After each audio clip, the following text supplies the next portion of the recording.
Just have him act insane, like everything was happening. Like, there's that website where you can pay a celebrity to like say something about you. And you can play. Sebastian Bach is on there. Yeah, there's a lot of them on there. They're expensive too. A lot of them. Cameo, it's called. Yeah, Sebastian Bach's like $500 or something. Yeah. Well, like all the Tiger King characters were like $1,000. I'm like, you're joking. You're a nobody. Well, they were more current than Sebastian. I mean, I love him. I mean, he's technically more famous. He's well known. But the Tiger King thing was hot. I still wouldn't pay him. Hot. Nope. I'm feeling hot, hot, hot. Joey Belladonna did one for the sub. Shall we? My name is Joey. Next thing I know, Joey's staring at the chandeliers. What's that? Remember Andrew Dice Clay? Yes. Work with me here. And we have to play Peace in the Valley because check this out. This reminded myself. This dude has a radio station in Brazil. Yes. Brazil. Yeah, it's like goes to like thousands and thousands and thousands of people. He's like, I love that song. He says, please send it to me. I want to play it. There you go. So people there you go. You'll be big in Brazil.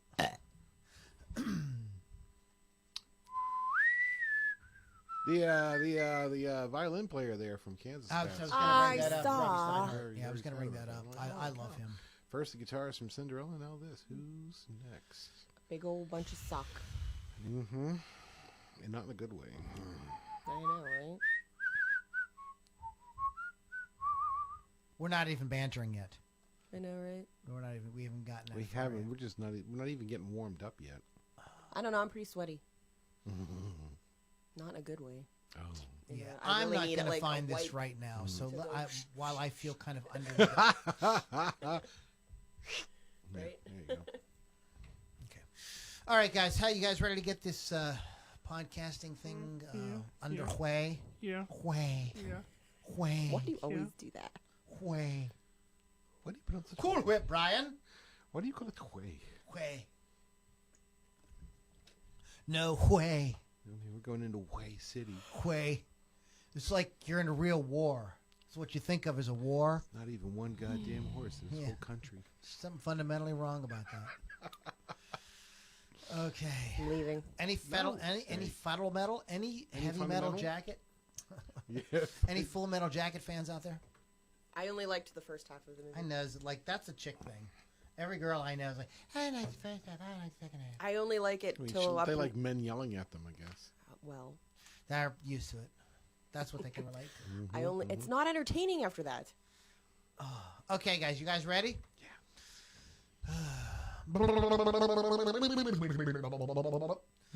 Straightening that out a bit.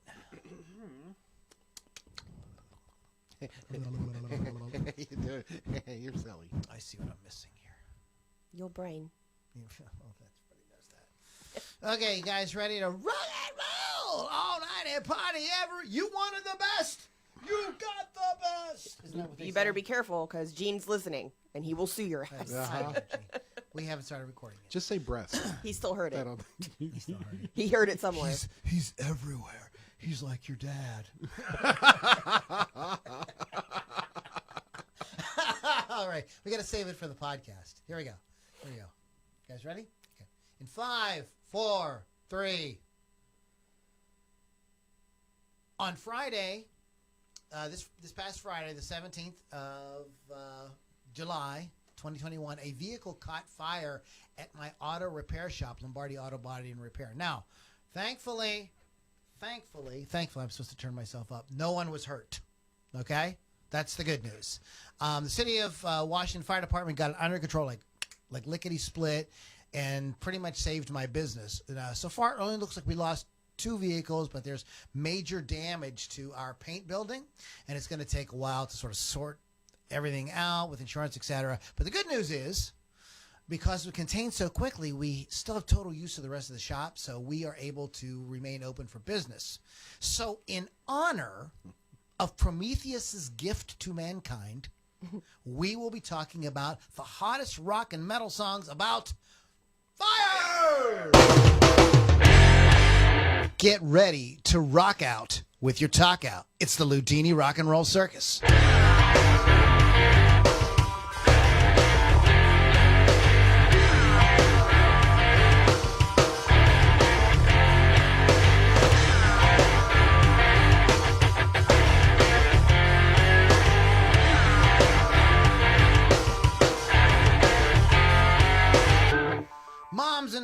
boys and girls, children of all ages, grandmas and grandpas, children of all ages, grandmas and grandpas. I'm sorry. So the record got stuck. Welcome to the circus, the Ludini Rock and Roll Circus. My name is Ludini. I am your ringmaster for this madness that happens every Tuesday on Rock Rage Radio and a bunch of other places out there. Pretty much just here at my house, but it doesn't happen on Rock Rage Radio till Sunday. If you're confused by that, just stick around. It's going to just get worse. Anyways, it's the Ludini Rock and Roll Circus. We come each week and we pick a topic related to rock, metal, hard rock, punk, whatever, and we just give you some great content and information all about whatever that topic is. Sometimes it's an album. Sometimes we do some kind of top 10 list. Sometimes it's a where are they now. We do a lot of different types of things. Today, we are just kind of doing a garden variety songs about fire because of the recent current events in my life. Lovely. So that's just the sort of sense of humor that I have. The Ludini Rock and Roll Circus can be found by going to ludinirockandrollcircus.com. Merch page, bios, the whole thing is right there, ludinirockandrollcircus.com. If you would like to become part of our community, you want to go to lulombardimusic.com, and you get some free downloads, you get access to our community, you get on the list, and there's all kind of goodies and perks for doing that. Shout out to our sponsors, Rock Rage Radio, rockrageradio.com. Download the app, and you can listen to great guitar-driven rock 24/7 wherever you want. It's Sirius is cheap, but this is even cheaper. It's freaking free. So check it out at rockrageradio.com. Also, I want to give a shout out to our sponsor, Wolf's Customs, wolfscustoms.online. They do amazing painting, repainting, artwork, etc. on your musical instrument. So, now that things are in full swing again, you guys are out there gigging and stuff like that. You want to have your guitar, bass, drum set, whatever, just looking like really stand out. People love that. People love the visual aspect of the show. And who knows, it might inspire you to play something really cool if your guitar looks really cool. So get a hold of the Chris Thunderwolf Dodson at wolfscustoms.online. We do have the crew today. We've got Pittsburgh Kevin all the way from Pittsburgh, Des Moines. Des Moines. I just flew in and boy, my arm's tired. Yes. Whoa, thanks for being here. Got a million of them. Oh, Try the boy. A million of them. And of course the lovely and talented the person who actually kind of brings a little class to the show is Lily V6. Oh, what's up? I'm always confused when you say talented. I really don't know what you mean by that. But talented. I'm here, so there's that. Yes, talented. Just think of words that begin with T. Ha! And on that happy note, it was a very so yeah, there was a fire thing, right? But I did something really cool. My Nirvana tribute band, which has just been renamed Lithium, played at the Tally Ho in Leesburg, Virginia on Saturday night. It was an awesome show, very well attended, especially since it was the first time that they were back to full capacity, the first show that they had full capacity. Leesburg is this quaint little colonial kind of looking town with little bars and stuff. A lot of fun, and we had a blast. It was great to get. We hadn't played out in a year and a half, and a shout out to my brother Super Monkey, because he and I hadn't had a sit down and drink and really just catch up on everything, and we did a lot of that over the weekend too. And it was it was super fun, and so I was really happy to be a part of that. And so there's going to be new Lithium shows coming up soon, and we will let you guys know all about that. Lily did something really cool Yesterday. and took some great photos too as well. No, not that. Pittsburgh Kevin, get your head out of the gutter. Sorry guys. I went to Jurgles yesterday in the Pittsburgh area and saw Lita Ford, which was freaking awesome. She sounds great. She looks great. She still kicks ass for being 62, 63-ish years old. It was opened by the local bands Neutral Loss and I believe it's Rod Wilkins LOC band. I might be wrong on how you say that. Sorry, but you guys were there too. Nice. Awesome. Lou, awesome. you said you were a tally ho. That would explain some things. See, I went to Tallywhackers. And the band I saw, it wasn't Lithium. So I got to pay attention. You needed Lithium after you saw that. I did, yeah. Anyway, so we're going to be we're going to be talking. Are we? I don't know. Maybe. Well, maybe we'll just make you guys wait. No, just kidding. We got comments last week that people like the banter, so we're gonna do that. So we'll be doing it as we feel it. So ha ha, punished. Yeah. Be careful what you wish for. Yeah, we don't want to like try to force it. I'm sitting here because I got like when I saw that I'm like, oh crap, I have to think of banter now. You know how your mind goes, so you're not just feeling relaxed and just bantering like we were. I really don't feel like you could do fake banter though, Lou. Yeah, I don't think that's really. I can't. So let's get into it then for a little bit, and we'll banter in between and keep you guys entertained. Plus, as always, we will do This Day in Music later on. And I do want to make a mention that one of my a seminal band for me growing up, I had pretty eclectic taste. I loved Rush, but I also loved U2. I loved The Alarm, and I loved Kansas. And Robbie Steinhardt, who sort of co-fronted that band, he played violin and he sang Let Me Tell You One Thing, and he sang kind of like echo things with Steve Walsh, because they did some call and response stuff in some songs, and he passed away. It was unfortunate. He was ill and he was in the hospital, and I ended up getting sepsis, and it was really unfortunate. It's only 71 years old. Only 71 years. Yeah, old. well, but how him and Charlie Daniels, right? They were the fiddle players in rock. Yep. And now they're both gone. Yeah. So, yeah. Wow, podcast is going downhill really fast. We just need to get that stuff out of the way. Yeah, okay.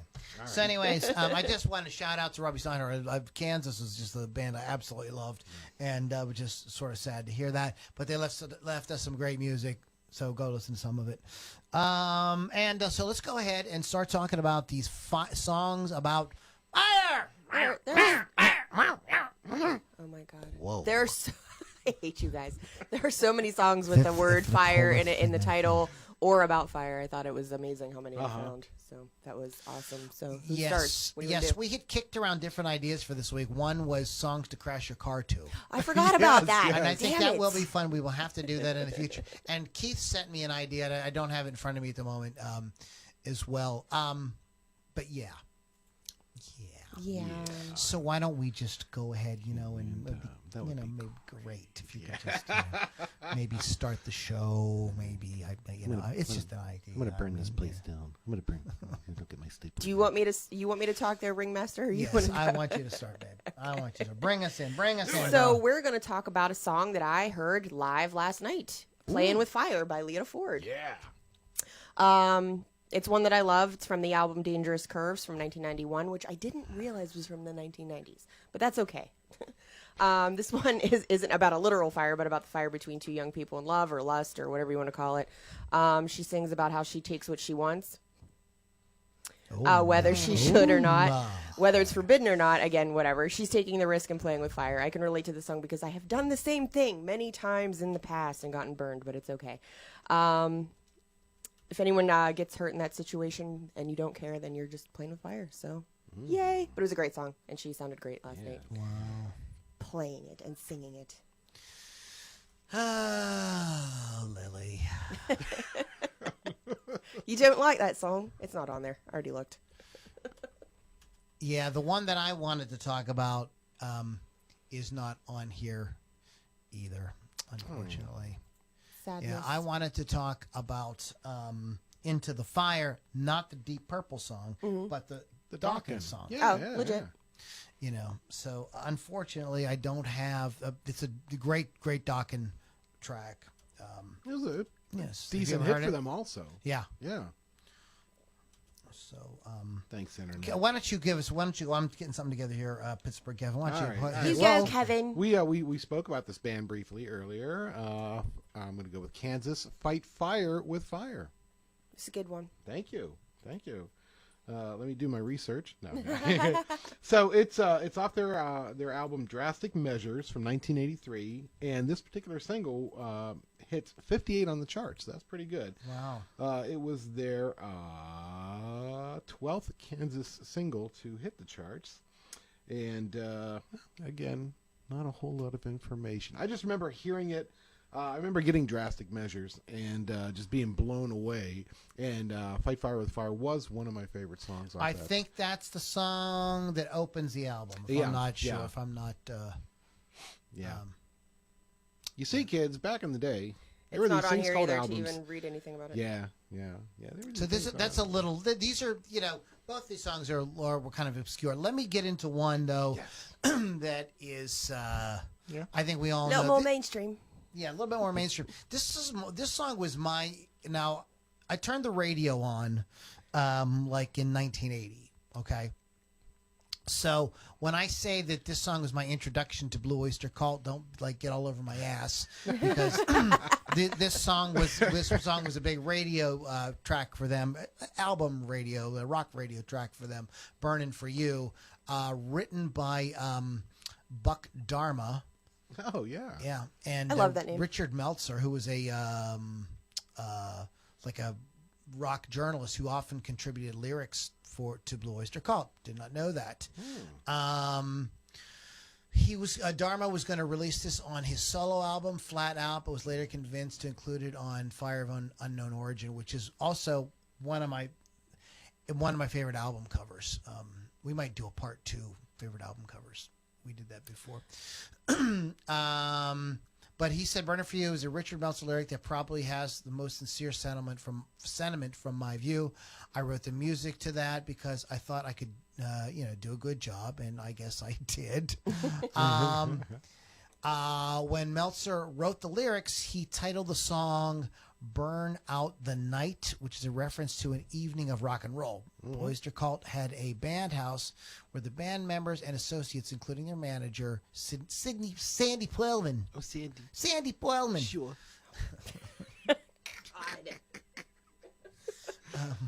I think we should all go for cocktails at Trader Vic's afterwards. Oh, could we? Oh boy. He'd bring song ideas and lyrics. Joe Bouchard was the bass player at the time. Told Metal magazine Chips and Bear, that's Metal magazine. Wow. That he and Buck Dharma came across Meltzer's lyrics at the same time. Each wrote their own song around it. Dharma's version, with the title change to "Burning for You," was the one that got recorded. Along with Black Sabbath, Blue Oyster Cult was one of the first heavy metal bands. I guess maybe. They issued their first album in 1972 and grew a modest following before scoring a hit with "Don't Fear the Reaper," also written by Buck Dharma, from their 76 album "Agents of Fortune," which hit number 12 and became embedded on rock playlists, and hence the joke, "More cowbell." So yes, so if you don't know this song and you're not sure who Blue Oyster Cult is, it's the More Cowbell Band. Yeah. Wow. There you go. That's sad that you have to say that. Yeah. But the first 8 lines of the song contain the word "home." Okay. Home in the valley, home in the city. Home isn't pretty, ain't no home for me. Home in the darkness, home on the highway. Home isn't my way, home will never be.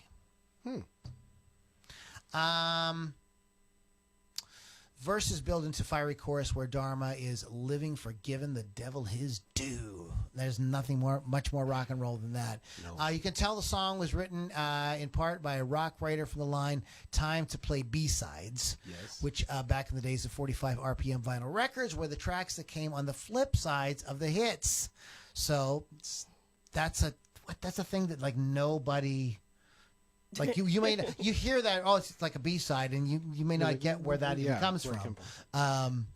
These were often junk, but sometimes they were gems. Music writers loved looking for these. BOC was one of the few American rock bands that was making videos when MTV launched in '81. The single was released in July that year when MTV went out on the air on August 1st. They were happy to put it in rotation since they wanted to push a rock format but had little to choose from. Thanks to exposure on the network, the song rose up the charts, reaching 40 in October. BOC, who didn't even appear on their first 4 album covers, were not destined to be video stars. The videos made for their 83 follow-up album, Revolution by Night, Shooting Shark, and Take Me Away, were ignored by the network, which had become enamored with the more visually intriguing bands like Duran Duran and Culture Club. That's because before videos, you didn't have to be pretty. Right. I mean, and we mentioned Kansas earlier, and have you ever seen any Kansas videos? Wow. Yeah, it's like, whoa. No. Like, that's why they didn't really kind of keep going, I think, the way they could have in the 80s, because they just were not visually. No, they look like they just came out of the fields. Yeah. Of Iowa. Yeah, like they're awkward looking. Yeah, they're but just when they came awkward out, looking. man, they could play. Yeah, but they can't play. A great band. In any case, I love BOC, and I freaking love this song. And it was about the time I was really getting into music, and the song was on the rock station here in Pittsburgh, WDE, was in pretty heavy rotation. And I just found the lyrics so kind of... they captured my imagination. Like, what is this guy talking about? And it just really kind of like took me on a journey. And if you sit and listen to the song and you stare at that crazy album cover, there it is. Yeah, and boom goes the dynamite. So that's the story of Burning for You, a song about, fire. Anyway, go ahead. I'm going to go next. Oh, no, you didn't. Oh, yeah, you did. Firehouse by Kiss. Oh. Released in '74 on the debut album, the track was written by the band's rhythm guitarist and vocalist Paul Stanley. This was part of the first 5-song demo Kiss recorded at Electric Lady Studios, founded by Jimi Hendrix. With Eddie Kramer producing. During live performances, bassist Gene Simmons has breathed fire with red lights flashing and sirens sounding. Firehouse has remained a concert staple and is regarded as one of the band's classic songs. With its fan favorite status, the song is one of the most played songs in the Kiss catalog, having been played more than 1,400 times as of June 2014. So now we're in 2021, so who knows. Paul Stanley wrote the song while he attended the High School of Music and Art in New York City. He said he was inspired by British rock group, the British rock group's The Moves song Fire Brigade. The two tracks are similar in their choruses, Get the Fire Brigade and Get the Firehouse. Background sound effects are similar too. Firehouse was one of the first numbers that Kiss performed during the band's earliest national TV appearances, and it's associated with Simmons' fire breathing, like I said. One of many incidents occurred on December 31st, 1973, at the Brooklyn Academy of Music in New York City when the band was opening for Blue Oyster Cult. Simmons' hair caught fire for the first of many times. I'm sure. Have you ever seen how he does it? Well, yes, many times. Yeah, it's ripe for that. I mean, it was going to happen. In November 1972, Kiss, then performing as Stanley Simmons Chris Trio, played Firehouse along with Strutter and Deuce to Epic Records A&R director Don Ellis. The showcase was intended to secure a record deal for the group. During the performance of Firehouse, the band started ringing a bell, Stanley enacting a firefighting scenario, then retrieved a red pail and threw it at an alarmed Ellis, who thought there was a real fire taking place. As Ellis was leaving, Peter Criss' drunk brother also vomited on his foot. Ellis later said that it was the worst performance he ever heard, but still remains one of the most popular Kiss songs. Wow. Another one you could put on the list by Kiss, you could put Hotter Than Hell. Heaven's on Fire. Heaven's on Fire. Look at that. The list goes on and on and on. Yeah. And there it is. Good. That's a cool pick. I'm gonna pick a really old song. This is one of those like. I don't want to set the world on fire. Is it gosh. that one? No. Oh. This is one of those songs like you hear on like Lost Track weekends or what's there's a station on Sirius that just caters to like it's called Deep Tracks. So it's a song you would hear on Deep Tracks. In Pittsburgh, you would hear this occasionally on something called the Electric Lunch. Michelle. Michelle would play. This is a song that Michelle would play. It's a crazy song. It's really this guy. There's a documentary. It's like a 2 or 3 part documentary. You can watch it on YouTube about the history of heavy metal, and there's this whole section, a pretty long section of it, where they talk about something called Proto Metal and bands that were sort of like kind of doing the metal shtick, but weren't necessarily playing metal music yet. There really wasn't that kind of guitar sound to it and stuff, but they were really being kind of like dark and, kind of dramatic and stuff like that. Arthur Brown was one of these people. And the song Fire was released in 1968.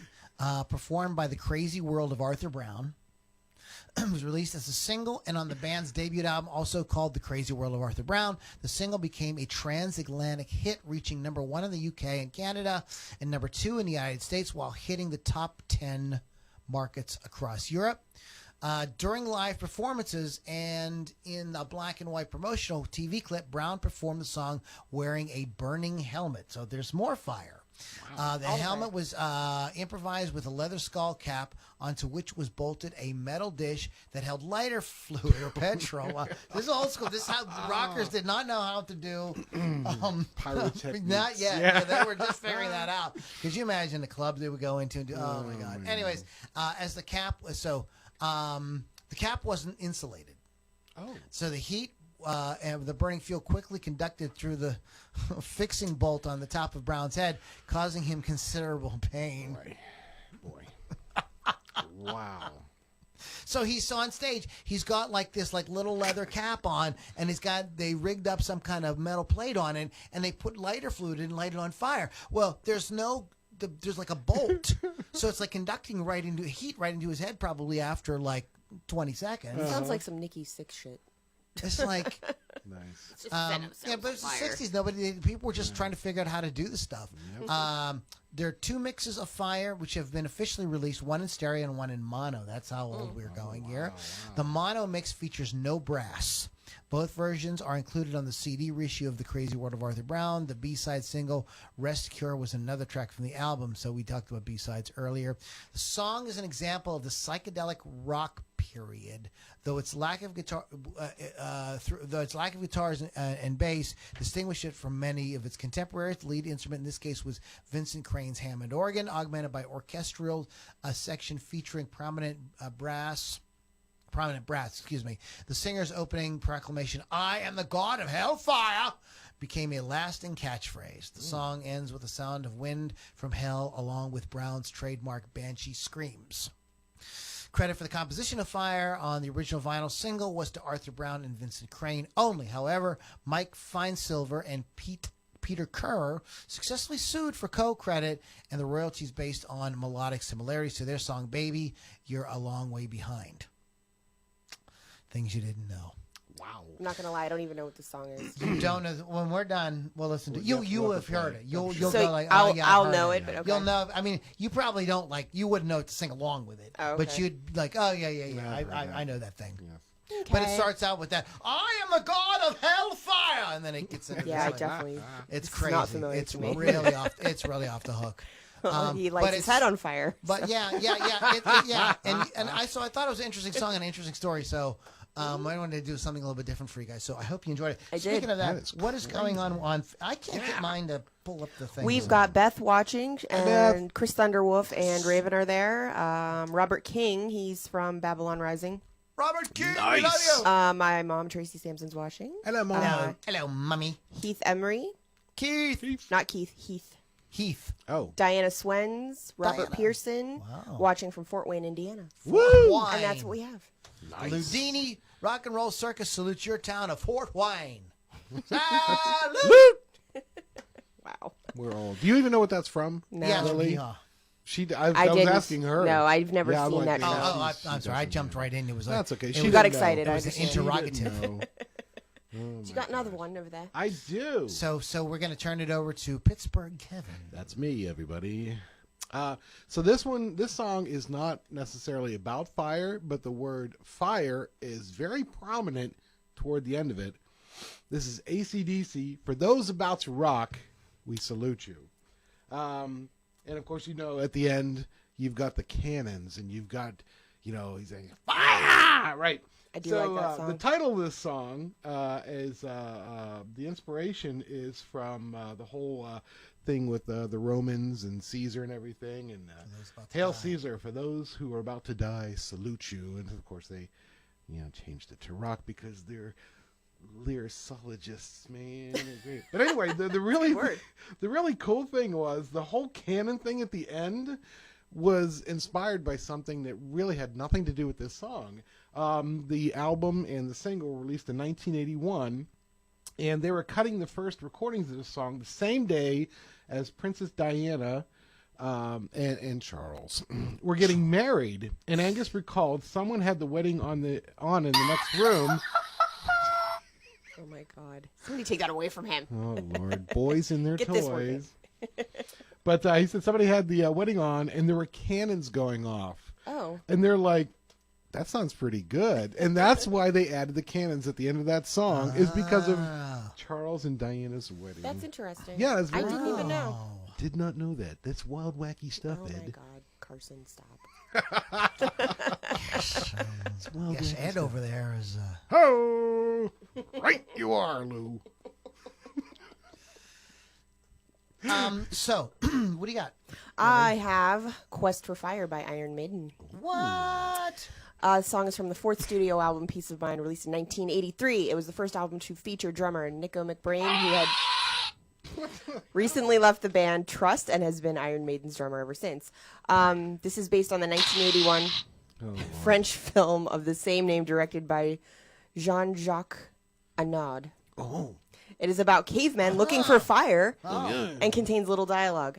As such, it is something of an art film and not very popular. Vocalist Bruce Dickinson found the lyrics so funny, he kept fluffing up the vocal takes through laughing so much. The song's writer, Steve Harris, didn't find that so amusing. This is generally acknowledged as one of Maiden's worst songs. I disagree. Maiden doesn't have a bad song. Like the film, few people like it, but I like it because Iron Maiden, and I don't think it's a bad song. And I think it deserves to be on the list. So there we go. So there. And what I says goes. Yeah. Okay. And I'm going to talk about a song because I saw the album tour that this song came from. I saw this tour. OMG. And it was the very first concert at what became known as Starlake Amphitheater. Ooh. Wow. Bum, bum. It's still Starlake, too. That's cool. It's come back to Starlake, isn't it? Yep. Okay. So, and this song is the album Stormfront by Billy Joel. The song is We Didn't Start the Fire. And, you know, he didn't start the fire. That's all I really want to say about it. It wasn't him. Just wasn't him. I mean, he just kept saying it. Kind of makes me feel like he's guilty, but go on. He says I read an interview with him talking about, or saw an interview with him talking about this, and he kind of conceived the song at first as a kind of a rap, but he's like, I'm not a. And so I can see that. He joked. In the interview, he sort of joked the lyrics, like he kind of goofed on them as a rap thing, and but he's like, yeah, he said that really wasn't going to work. So I could see that, though. So it kind of was, originally conceived that way, but then it morphed into something else. And We Didn't Start the Fire surprised Billy Joel when it became a #1 hit in 1990. The list song ticked off the names of the major newsmakers between 1949, when Joel was born, and 1989. So pretty clever. The song's about my life, Joel told Rolling Stone. Most of my mail I get about that song comes from teachers who have said that this is the greatest teaching tool to come down the pikes in Sesame Street, which means a lot to me. I once wanted to be a history teacher, but I wish people could understand that I did not write that song to be a hit. I wrote that one for me. And nobody liked it at first. One person in the studio said it gave them a headache. Sometimes I listen to records and I think, if it wasn't my record, maybe I could have been sick of that thing too. But the song mostly came up off the top of my head. And so it's like, I'm not a fan of his, but I do like that song. Yeah. Yeah, and if you've never heard the song, it's exactly what it does. It counts down about 40 years of history in about 3 minutes. And it's a kind of a cool rock tune of his. It's a more kind of intense track. And I remember when the song came out, I actually went. There was no internet, but I did go to the encyclopedia and did look up some of the things. Some of the things, and I did not know what thalidomide was.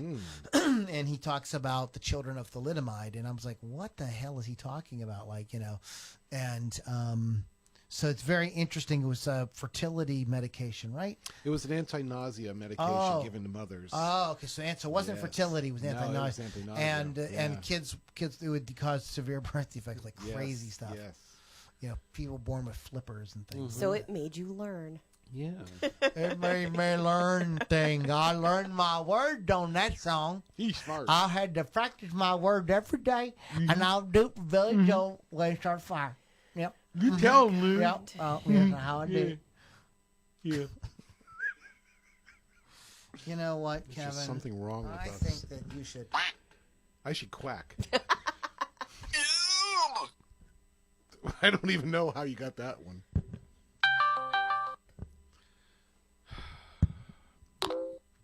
That's a Facebook sound. I Oh, didn't is know it? Facebook made sounds, All right, Kevin. Oh, Lord but that's Jesus. cool. All right, so we're going to go.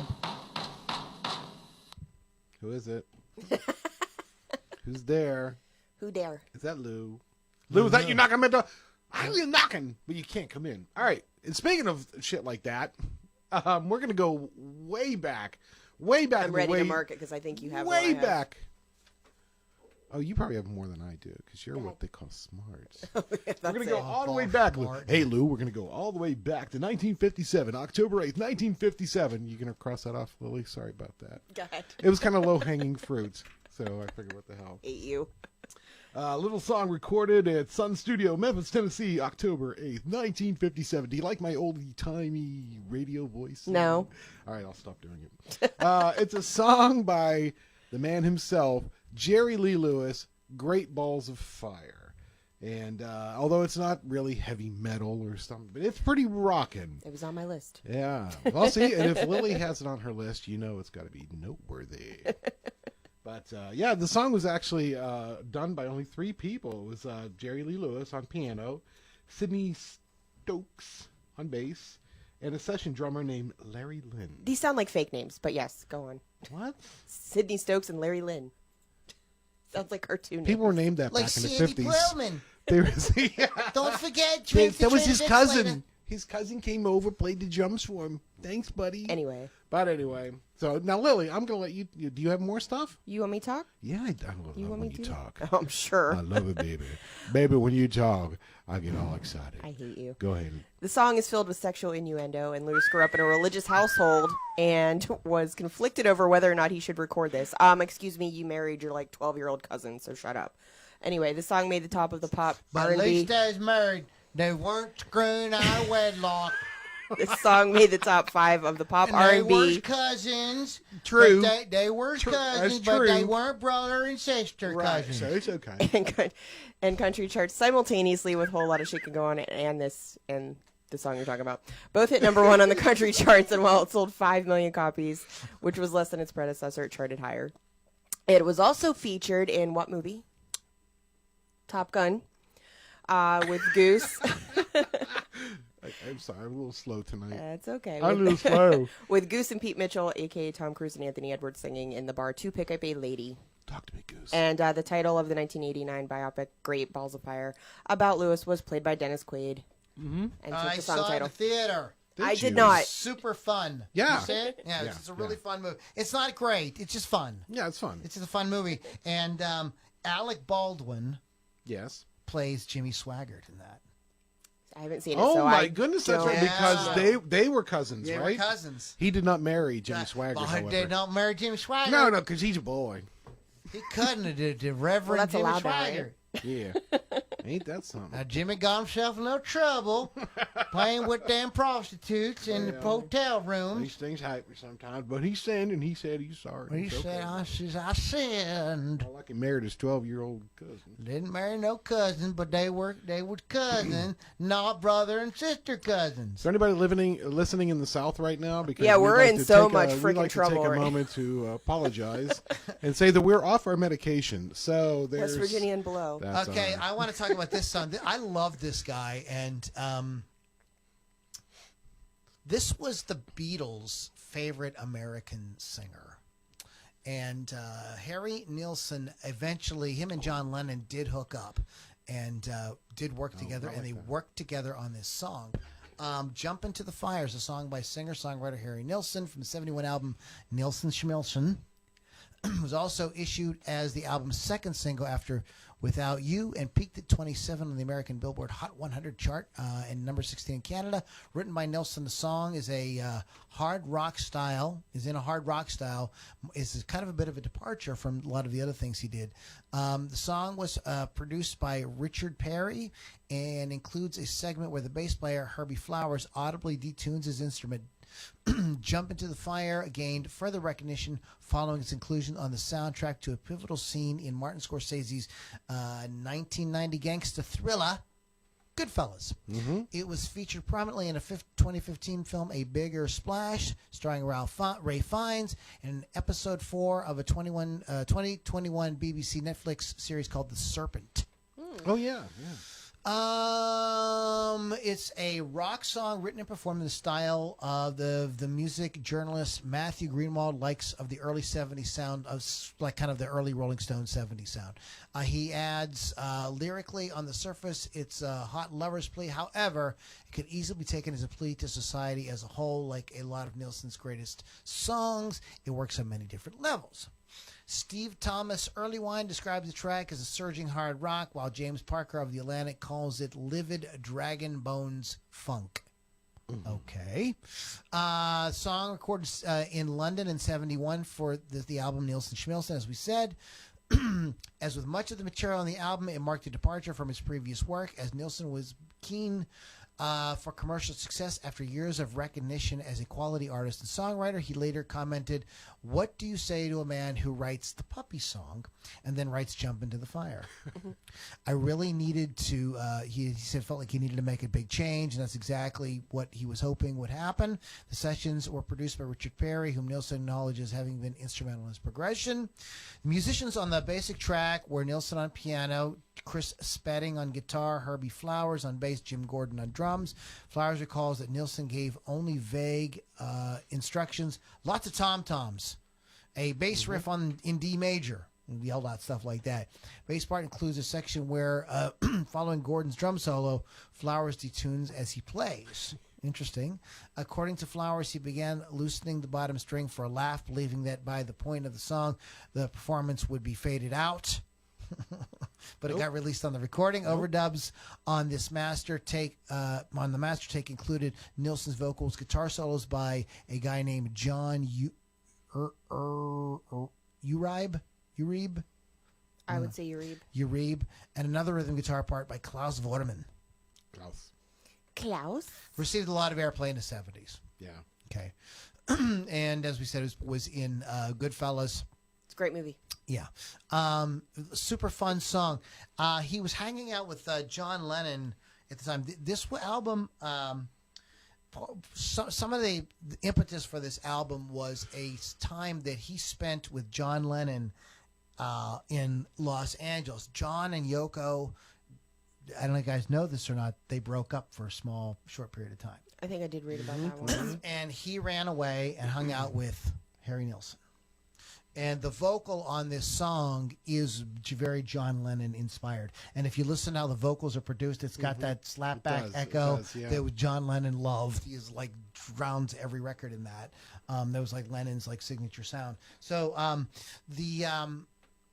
and I had there's a classic albums or behind the music or something about this where I don't know if it was Perry, the producer, or if it was just like a guy running the board or whatever, said that he had done the take so many times and was singing so hard there was blood on the microphone. Yeah. Oh wow. Creepy. Yeah. He was into. There's a great Who is Harry Nilsson and Why Should You Care? That's the name of the documentary. That's a great documentary. And if you've never seen it, you should watch it. It's really interesting. But this guy who had this beautiful voice and was an amazing songwriter had a very like self-destructive side. You know, he had some stuff going on. Very interesting. Yeah. Anyway, so there we are. Jump Into the Fire by Harry Nilsson. We got any more folks online who would like to be acknowledged? Talk to us. We have Cherry Bomb, Cliff Lorenz, and Mark Dubois. Those are our next two that we have watching. We actually have quite a few people watching. These are the people that I'm seeing watching. You guys are so nice. I like it. We love you. I think this topic was very popular. We love all y'all. What do? We do, because we're like cousins from West Virginia. No. We're very happy. Oh, boy. There's a lot of love in this film. There was a lot of love in my family. Oh, no. Lots of love. No. Everybody's always loving each Please, other in my no. family. Sir. Sir. Sir. Please. Sir. Sir. Sir. Sir. To sir with love. Oh. To my cousin with love. Okay. Oh, boy. Lily, somebody take me the hell out of this. Rooms on Fire, Stevie Nicks. Oh, yeah. From her fourth solo studio album, The Other Side of the Mirror. An album I forgot about until now, and I have to go back and get it because I love it. The 12-inch single was released in a limited edition poster sleeve in certain territories.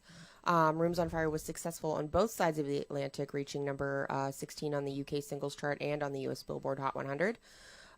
In the accompanying music video for Rooms on Fire, Nicks is seen holding a baby dressed in white played by her goddaughter.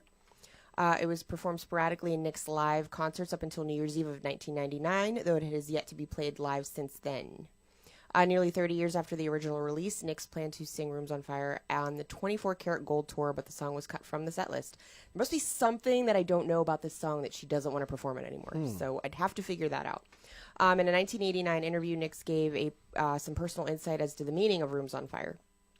It is about a girl who goes through a life like I've gone through, where she finally accepts the idea that there will never be those other things in her life. She will never be married. She will never have children. She will never do those things. It's part of her life. The song, according to the liner notes of Time Space, the best of Stevie Nicks, was inspired by Nicks's brief relationship with Rupert Hine. So, who knows? The more you know. Do you want to know more? So Stevie Nicks never got married, never had children. Wow, and there it is. Such an ass.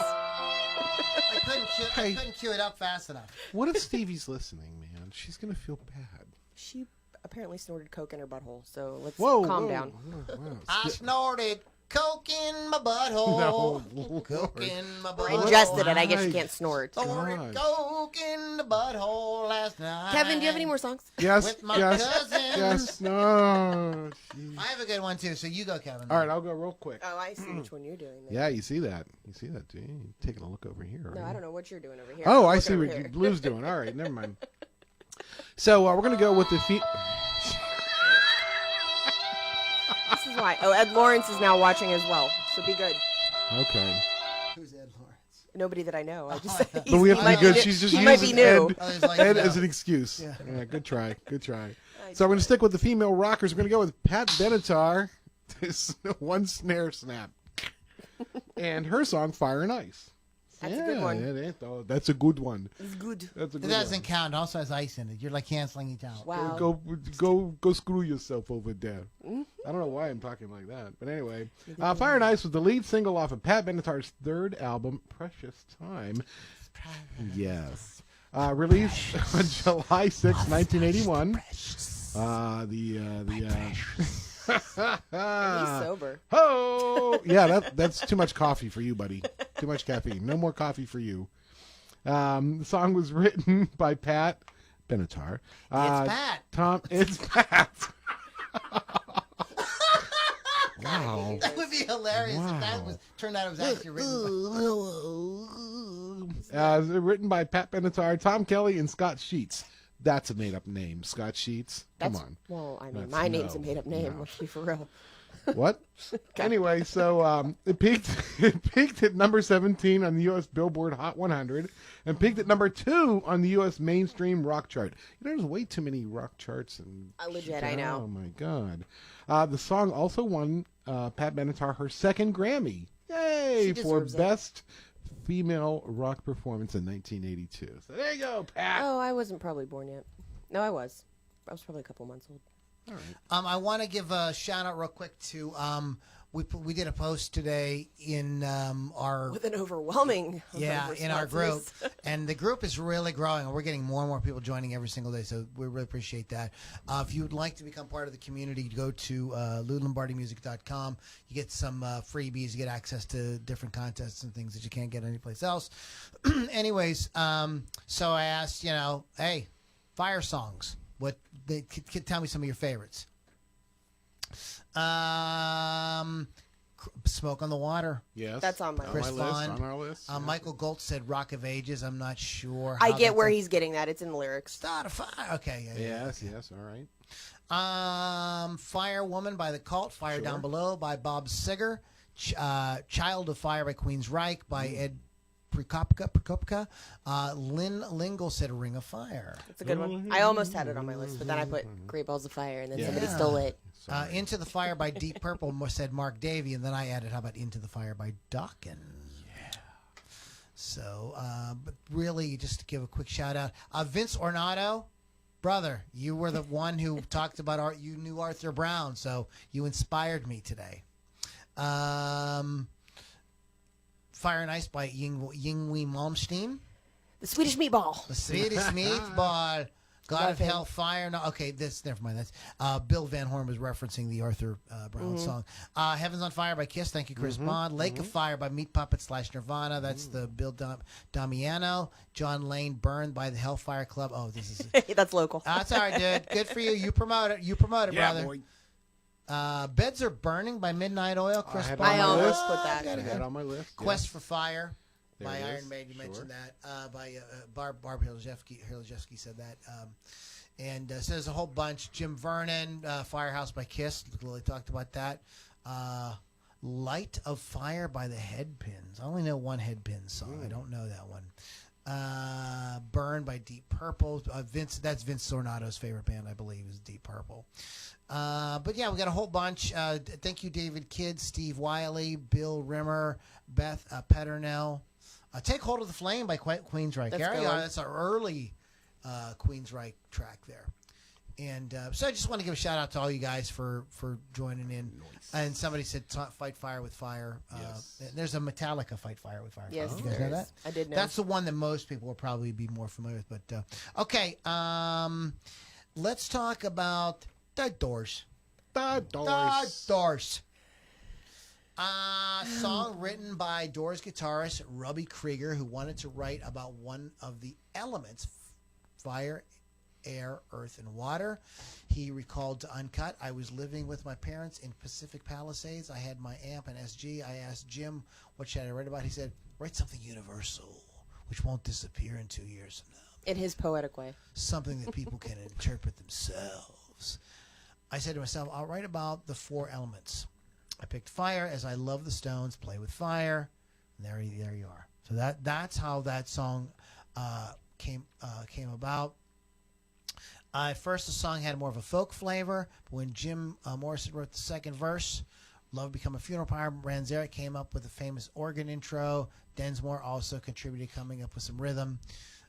This became the Doors' signature song from the first album. On the album, which was released in '67, which is a great year, by the way. It was the year I was born. It runs 650 minutes. No, it runs 6 minutes, 50 seconds. The group's first single, Break On Through, reached 126. Light My Fire was deemed too long for airplay, but radio stations, especially LA, got requests for the song from listeners who heard the album. Their label, Elektra Records, decided to release a shorter version so that producer Paul Rothschild could do an edit by chopping out the guitar solos. Boo! He whittled it down to 252. This version was released as a single in April and took off, giving the Doors their first big hit. Many fans think that the edit's an abomination. They just tried to get on the radio, and it was just one of those things. This was before Bohemian Rhapsody, guys. Sorry. He said that Morrison disliked the song. He said he hated performing it. He seemed to resent the popularity of the band that the band derived from it. Common thing. We've talked before about big hit songs by bands that the bands actually hate. Could you imagine, after all these years, having to get up and play Satisfaction every night? I kind of feel like he probably just, or they all probably just Produced Tune by it Paul out. Rothschild, recorded in late 66, released in April 67. Topped the Hot 100 for 3 weeks in July of 67. It sold over 1 million copies and was the #1 hit for their record label Elektra. So that was the Elektra's biggest hit ever at that time. Ed Sullivan Show, I wanted to get this. Asked the band to change the line "Girl," couldn't get much higher. For their appearance in 67, Morrison said they would, but sang it anyways. Afterwards, he told Sullivan that he was nervous and simply forgot to change the line. It didn't fly. Oops. The Doors were never invited back. Jimi Hendrix, or not Jimi Hendrix, Jim Morrison, Nervous, right? Yeah. Right. It was the first rock song to feature both guitar and keyboard in the instrumental section. Yeah, another thing I want to mention about Jose Feliciano. Yes, Feliz Navidad. That Jose Feliciano recorded a Latin tinge version of a song that reached the #3 in 68 and won a Grammy for Best Contemporary Pop Vocal. It's a great song because like it can be interpreted different ways, and Jose's version is totally respectable. It does not have the edginess, correct, and psychedelic vibe that the Doors version does, but it sort of shows like what like a cool song it is. It can be done in different ways and still get over. In 68, Buick offered the Doors $75,000 to use the song in a commercial. Come on, Buick, light my fire. Oh, no, that's disgusting. Oh boy, it's just wrong. Jim would be mad. Well, the Krieger, Densmore, Manzarek agreed to do it. Really? It's called money. Morrison he pitched a fit. He flipped out on their asses. He was like, "It's not happening." This is the last song Jim Morrison ever performed live. The bass line was inspired by Fats Domino's Blueberry Hill. Nice. The Manzarek told the BBC radio. So there's tons of more information. We could do a whole show apparently on this song. On this one song. So I'm going to just leave it at that. It's a great song. There's lots of songs about fire out there. Any kind of like quickies before we kind of start to wrap up and get into the stay music? Nope. Anybody short ones you want to mention? No, sir. Not one. I have Fire by Jimi Hendrix. I don't know why. Throw it out there. We're not like talking about it.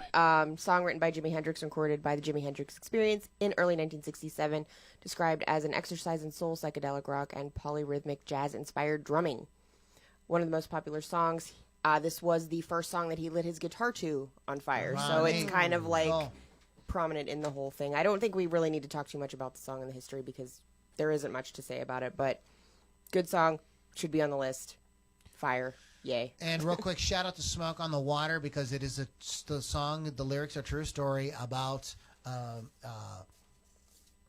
casino catching on fire and Funky Claude pulling the kids out of the way so they wouldn't get injured. It takes place at a Frank Zappa show. It's all the whole story's in there, but this place actually burns down, and it's the story of how this place burnt down, and they ended up at the Grand Hotel to record the legendary album Machine Head. So just wanted to kind of put that out to you guys. As we said earlier, rest in peace to the Robbie Steinhardt of Kansas. Great band. Well, shout out to Cinderella's guitarist, who passed away this week also. Was it this week? It was. Okay. Yeah, it was this week. It was like earlier. Yeah. So in our week cycle or whatever. Heroes die in motorcades and motel rooms. Also, we have Dennis Messina, Melanie Lynn Kirkpetty, Michael Gonzalez, and James Swenson Jr. said, "Hey, Grandma, who's Led Zeppelin? You need to get off the show." He's talking to me, Grandma. What? Banned forever. Here's what I say to that. Go ahead. Wrong. Wrong. But Grandma. Anyway. I like grandmas. Okay, well, you're older than me. Oh, that's not going to work out, is it? Okay, so right off the bat, Elvis, the Blue Moon Boys made their live debut appearing on the back of a flatbed truck outside a new drugstore for its grand opening in Memphis. Huh. The band lineup was Elvis Presley, Scotty Moore, and Bill Black. The name was taken from a song they recorded just 2 weeks previously, Blue Moon of Kentucky. Yes. And the rest, as they say, is history. On this day in 1963, Jan and Dean started a 2-week run at number 1 on the U.S. singles charts with Surf City, written by Beach Boys' Brian Wilson, with the Beach Boys on backing vocals. The single peaked at number 26 in the UK. This guy's got like some crap for kind of being Beach Boy kind of imitators, but Surf City's a fun song. Whatever. 1968, Jane Asher announced on the national British TV show D-Time that her engagement to Paul McCartney was off. Oh, Snap. That's how they broke up, she said on the BBC. well, they didn't have text or Twitter. You're right. So they had to do it on national TV. I mean, I know. I would. On this day in 1968, Cream started a 4-week run at number 1 on the U.S. album chart with Wheels of Fire. The double album, which consisted of a studio and live record, reached number 3 in the United Kingdom. So that shows you how much times have changed. Yeah, right. A double album, one of the albums is live, and it's like the biggest record in the world. It's. Wow. On this day in 1968, Iron Butterfly's second album, Inagata Vida, entered the U.S. album chart for the first time. The album contained the 17-minute title track that filled the second side of the LP, which went on to sell over 4 million copies in the U.S. alone. Again, speaking of doing like stuff that would just, the Carpenters show Make Your Kind of Music started a 6-week run on NBC TV this day in 1971. Nice. Remember when everybody had a TV show? Everybody had a TV show. It was fun though. What are you talking about? It wasn't. You weren't even there. Well, later on, it still was a thing. Okay. Like in the 80s, it was still a thing. Springsteen's on here, not playing some. Kicking off the Born to Run tour started this day in 1975. But For Fire by Bruce Springsteen is another one. Yes, I wasn't going to mention some it. Some people mentioned that. Sid Vicious, the film based on the life of Sex Pistols bassist Sid Vicious, Sid Nancy, premiered in London, England on this day in 1986. I don't like that movie. You ever see it? Yeah. Gary Oldman. Yeah. Holy cow. When I went back and rewatched it, I'm like, oh my God, that's Gary Oldman. Because he's a fantastic actor. Yeah.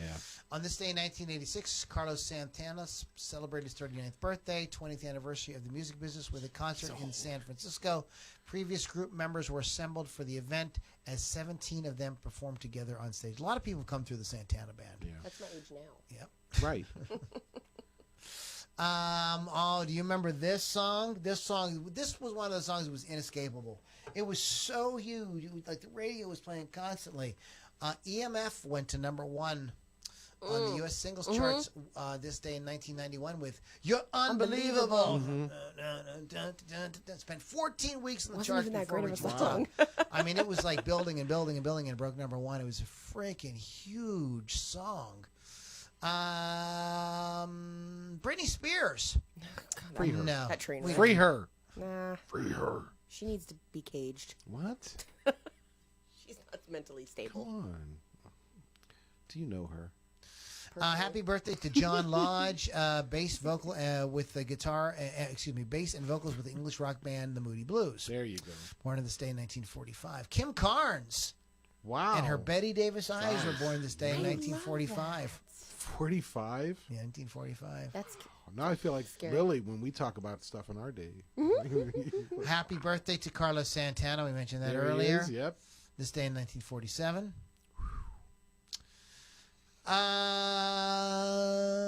JJ French.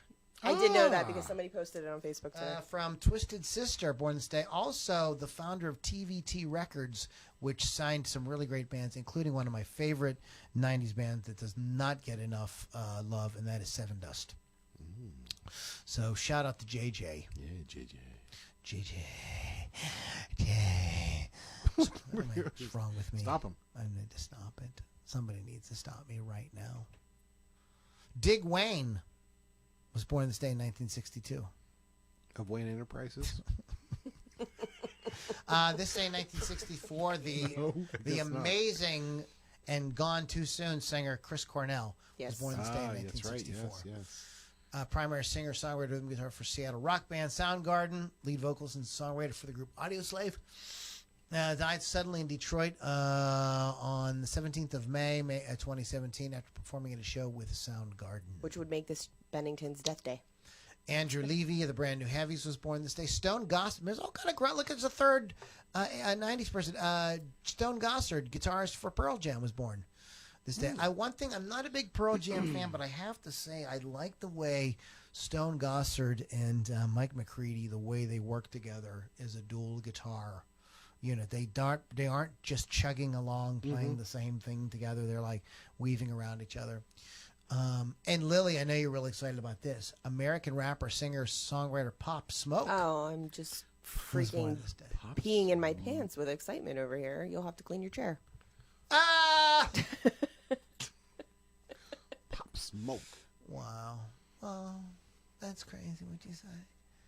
You sound kind of crazy there, Lily, because you're a crazy person. And that's not just Lily, today. are yo. you crazy? Hey, you're crazy. You're so crazy. You're crazy. You're crazy. I don't even know what to think of you right this minute in You're time. so crazy. And I'm the drunk one. Like that. You're just crazy. I'm sorry. That's what You're not, though. You digress. That's probably not very entertaining to the fans. It's entertaining. because I I'm can see your sure it facial is. expressions. Yeah, I feel sorry for you guys. You have to listen to this garbage each week. I really don't think they care. People, it But could be you worse. actually- You could be here in the studio with us. All right, guys. You guys, everybody have a great week. RockRageRadio.com. Go to wolfscustoms.online. Get custom work done on your musical instrument. Our websites are LudiniRockAndRollCircus.com. There's all kind of great stuff. You get access to old videos, bios, all kind of stuff. Fun stuff is there. And please join our community at LouLombardiMusic.com. I'm going to play the song right now that my latest release. You get the story of the song there, and you can get the lyrics and stuff like that too. So you can check it out there. Pittsburgh Kevin, thank you. Yes, thank you, Lou. It's been a pressure and a privilege. Indeed, it has. Exactly. And Lily V6, what's going on with you? You have what again? I have my show on Rock Rage Radio, Hot Licks with Lily 6, Thursdays at 6 p.m. Eastern Time. My interview with Thor is this Thursday. Oh, nice. God of Thunder Yes. and rock and roll. Yes, so listen to that. Also Saturday at the Subalpine Society is my Lily 6's Live Saturdays. Starts at 7 p.m. with some awesome local bands. So, yeah, And there you Pittsburgh. have it. Bob's your uncle. This is Peace in the Valley. My name is Lou Lombardi, a.k.a. Ludini, and we'll catch you all in the next Ludini Rock and Roll Circus.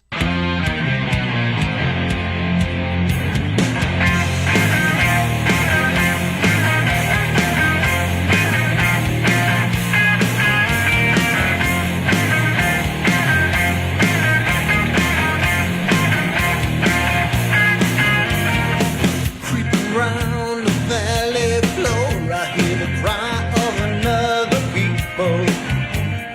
Take my hand and walk through this door. I'm going